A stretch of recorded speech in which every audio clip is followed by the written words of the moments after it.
So it's ours, back at it again, and I just kind of wanted to give a guide and a little introduction on our favorite little birdman, Nightmare. Now, he may be looked upon as one of the more basic killers because he's basically aimbot and everything, and has one of the scariest nightmare bots in the game to begin with, but I think he's pretty unique, and you can do some really neat tricks that most survivors don't really understand when you do them. So let's go and do it and do this thing. Cause we crazy. We funny with it. To start off, as a character designer, I can give you some information. Nightmare has this sort of silky turquoise hair that gets tailored at the tips and shines in the air. And his skin is a more grayed down, darkish periwinkle color. His skinny waist contrasts his broad shoulders and hunchback form with his skinny toothpick legs that have a sort of green denim and some nice black boots. On his neck, he wears a crystal necklace, obviously a crystal dad, which could also somewhat be medicine that was introduced in his lore, as that was purple as well. He wears a sort of white torn suit with the collar over the purple vest and the grayish, not grayish, but sort of gold buttons. I apologize if I can't explain well. I'm doing this first take. And he has a really unique open gash in his right hand, and then a silver claw in the other, with his 3 gnarly nails. Why does he only have 3 fingers? I don't understand that now that I've seen that. But he also has musical note tattoos, which is very interesting to me, because I don't necessarily know the significance of that, but we'll look into it a little later.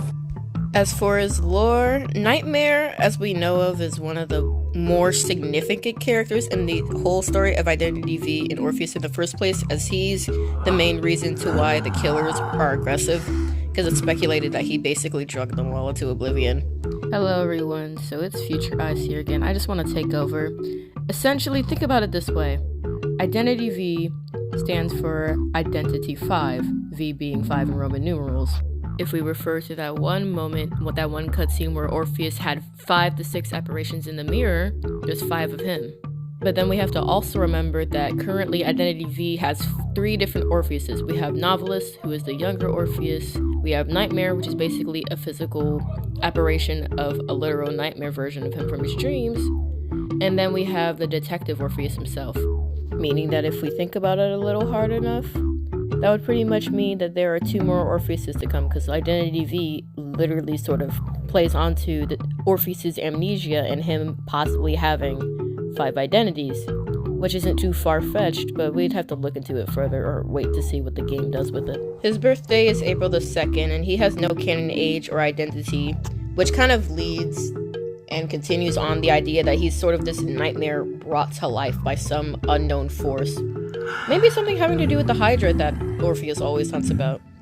And he likes theology, hypnosis, psychology, and pharmacology, which could hint towards his fascination with psychiatry and everything, aka him drugging the literal killer.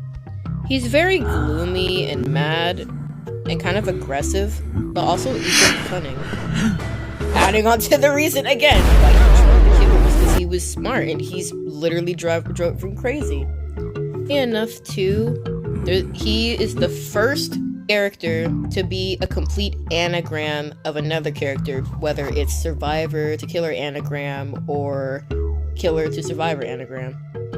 And his anagram is, again, the novelist, again, Orpheus, who a paradox. He's a triforce at this point. Now for his stats.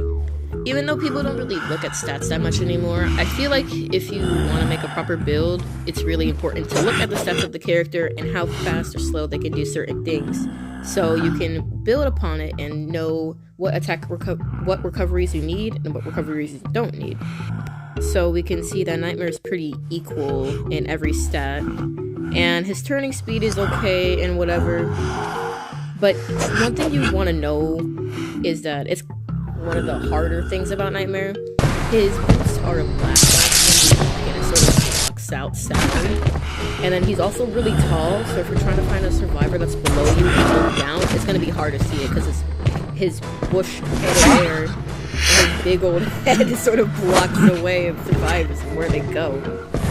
His normal attack and dash attacks are actually really fast. Like, kind of normally fast, but also really weird. Because if you're trying to... I'm just gonna skim over this part because I stuttered a lot during that time. Attack recovery is actually pretty decent, and if you're trying to add berserk onto it, I don't think that much is needed. You can go with no berserk at all, or just go with one, and you'll be pretty much good on your day. Fear radius is pretty normal. Attack recovery when hitting a missed object is pretty normal, and he's pretty equal in pursuit control and chair guarding. So aside from that, let's get to a build I like to use. This is the build I run for Nightmare, because I like to go with up-down builds. You don't necessarily have to go this route, because there is another route you could... This is an experimental build I wanted to use ever since the sort of changing of specific objects. So if you kind of want more speed in certain things, I'd say that this is a pretty good build, but keep in mind you don't have rage, and you don't really get a lot of information from this build, you just sort of get more speed. This is kind of if you want to add more healing to the game, and you aren't really that focused on pallets. But also keep in mind that if you want to run Trump Card, by all means, run it. I'm pretty sure it will benefit you a lot. But I feel like it's essential, especially if you're just now playing him, to have Wanted Order and Confined Space. You don't necessarily need to have Confined Space, but it's really good to have. And some form of recovery like Rage and Berserker or Destructiveness. If you're a slugger, you can go for North Survivors, but since I play more aggressive, I like to be speedy and fast and have this build.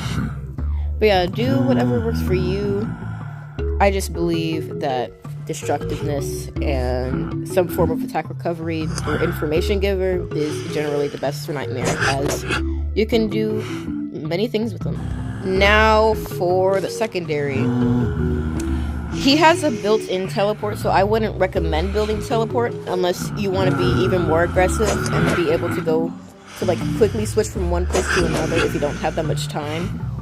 But aside from that, running Blink and Peeper would be another good option.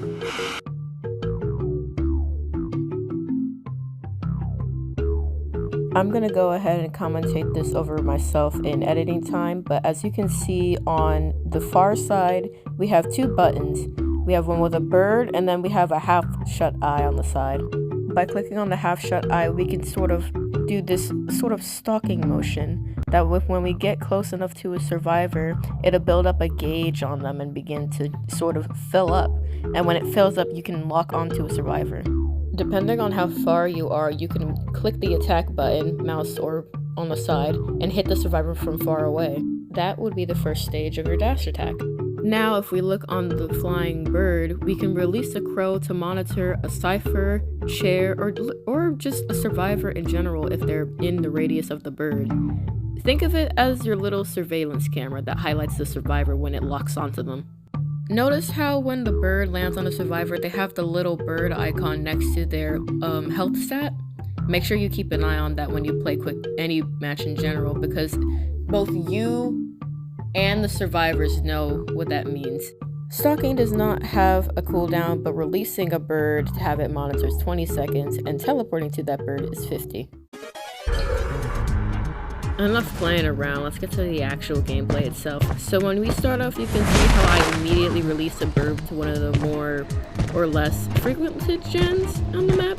And I can see that there is a dancer over at the gen in front, so I immediately pick up the stalking motion and try to clue them up. This is also a very common mistake right here, trying to dash through a pallet to hit a survivor. 9 times out of 10 this will happen, and you won't get the hit. But I actually ended up getting the hit that time because they dropped it too late. In the middle of Chase 2, I keep releasing birds to make sure I know what a survivor is doing, I know what gen they're on, and then I end up terror shocking the dancer on the pallet, and now I'm going to take them to a chair. I acknowledge that there's another survivor nearby that's going to attempt to take the rescue. Boy, oh boy, it's a footballer. PB ballin'. So now I try to make sure I can get all up in his face and do the stocky motion. And I wanted to make the hit, but I ended up hitting the chair instead, and they started to get away. I immediately recognized how often they drop pallets, and he missed his stun over there. So I try to take advantage of this by ignoring the pallets and possibly trying to get more terror shots. I also am a little slow with it, but I start to acknowledge how much William wants my attention. So instead of trying to go after the dancer, I hit him instead, but he uses the flywheel effect, and I try to hit him instead, but of course I can't use the hitbox correctly on mobile. And I finally get a hit on him, so hopefully now that he's injured, he'll be more pressured to rescue, because he can't do it.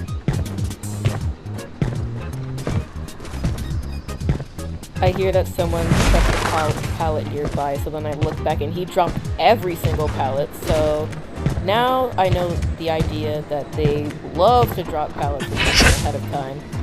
So if I destroy them later or completely ignore them, it's going to put their other teammates in danger, and we'll see this later when the time comes. I assume that they got pretty far in their gen progress, so I go ahead and teleport to Anne, but I realized that my stocking was still locked onto the forward. Why do I keep saying footballer? Which is another common mistake. When you're trying to go to another survivor, always re-tap the first ability to make sure you're not trying to go into the direction of the other survivor, because although it can sort of give you a general direction of where they are in like a straight line, it's taking you away from the survivor and it's wasting more of your time, so you want to make sure you always have it locked onto them.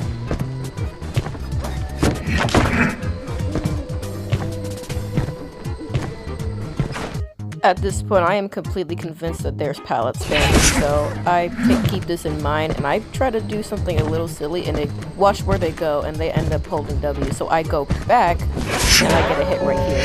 Remember this pallet for later too, because it ended up being responsible for the fault of another survivor. I go ahead to release another bird and monitor that gun. I also double back here too, because I noticed another survivor and I end up getting a hit on the feet. But now I also see, thanks to my brain over there, so even though it's a close distance, I teleport to him anyway, lock onto him. Oh yeah, this is a very important thing I want to mention too. You have to make sure you get around an object enough to get a good launching distance. And it's also really bad with him like that. And here we go. Terror shot. Told you that would work. But yeah, moving on. You always want to make sure you have enough space between the curve or the edge of an object before you actually dash past it, because it might end up putting you directly in front of the object and having you be really far from the survivor, or just not making the hit at all and missing them by like an inch. It just generally blocks it off, and it makes it hard to hit like right here. So you gotta make sure you time it correctly, because the pathfinding on it isn't the greatest.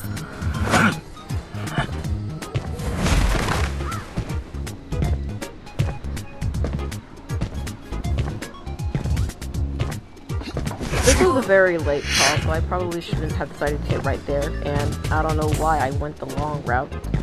No, I want to pick up the survivor. Oh, whoopsie. The fact that Luke is insisting on coming towards me after being injured makes me believe that he has a stun on him, so I immediately drop her as soon as possible and go for him. Walk on him. Boom! Now he's dead.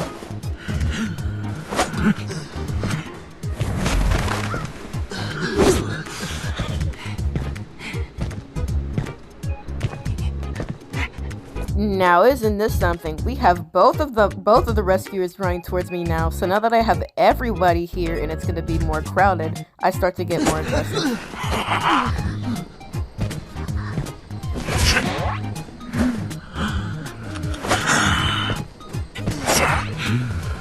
At this point everybody's injured, so I can have a little bit of fun in games.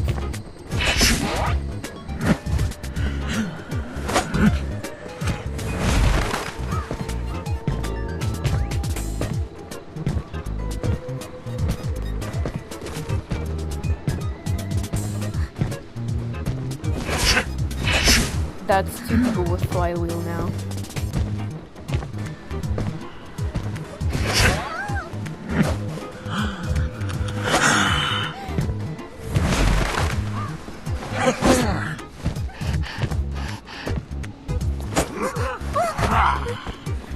Oh yeah, I forgot to mention, I saw that cipher was shaking, so I sent a bird over there, and it turns out they were healing, so now I'm going back over there to make sure I prevent that from happening.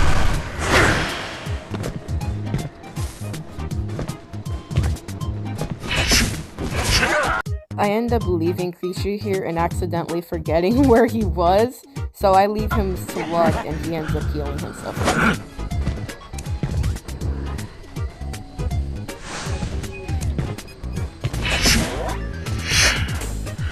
Yippee, more injuries.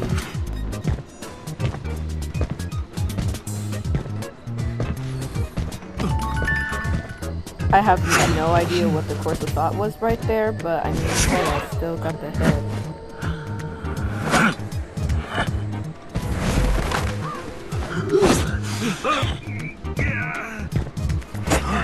I plan to go over there in a second.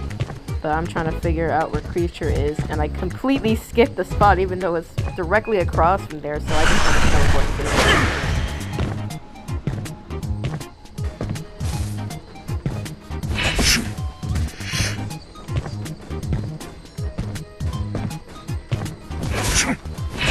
Oh, I hate sharp edges.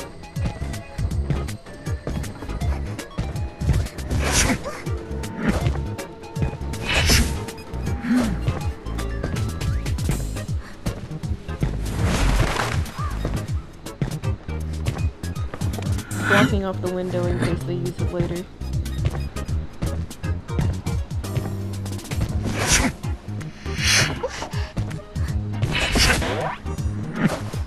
If you have an opening, go for it. Just make sure you have the right amount of space.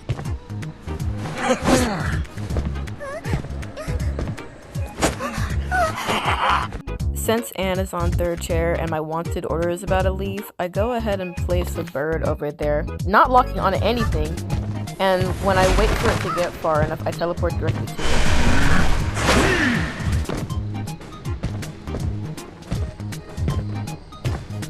I didn't pay attention to the gen count until now, so I'm heavily focusing on prison right now, at least getting everybody on 2 chairs by now.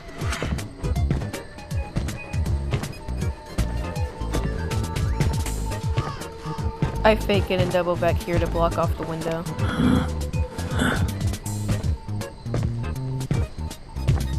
This is good, because now he has no choice but to go upstairs. And I'm gonna end up blocking the vault here, and someone's gonna come up here later and be doomed for God knows what reason.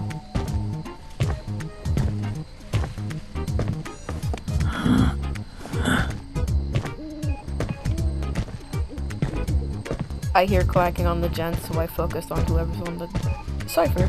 And see? They're blocked, so now I can get them down.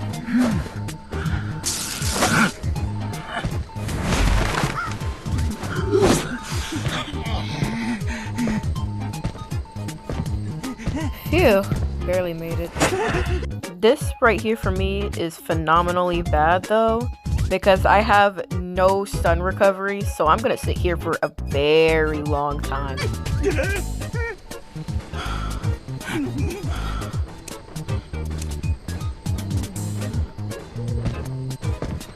Creature was a little dumb enough to loop back at me though, so I just went right back into chase.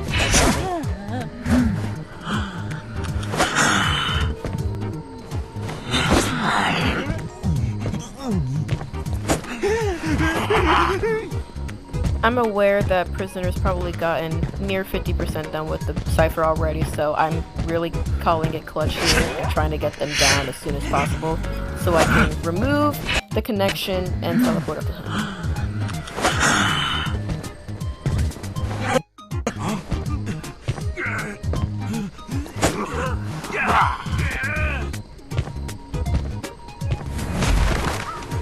It's sad that I didn't notice that he went in the window, but I go ahead and break the connection and tell him to pay him no mind that he's about to rescue.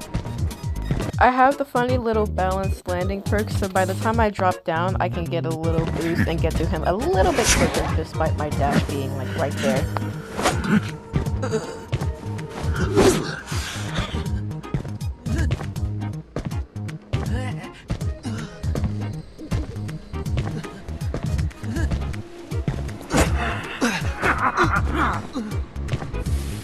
He's dead now, so my focus is on those two, and since the thing popped, I'm really angry now. So I teleport over there. It advanced to make sure that he doesn't get too close.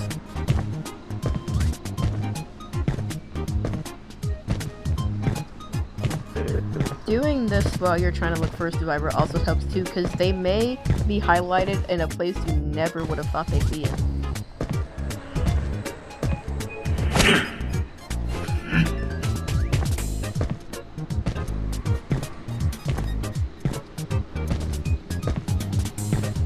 I turned back, noticing that he was at the pallet, and go ahead and start chasing him. Throw a bird at the other gate to make sure nobody's on it. I see him highlighted and recognize the icon, so now I really try to get aggressive. And I want to teleport there as soon as possible, so I down him, and the moment I'm out of recovery, I go over there or my bookie. This was so lucky that I got over there in time. I go ahead and share him practically immediately.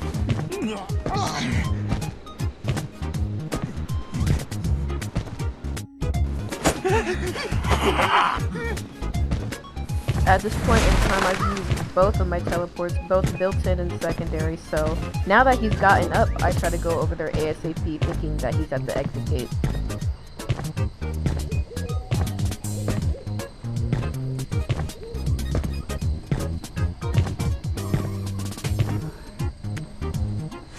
Oh, this isn't good. Now I'm really stressing out now. But I was pretty particular about where the dungeon was, so I tried to throw a bird over there the moment I got it. Turns out I even got a notification where he was too, so I just teleported over there when I saw it. Now that's evidence I want to see.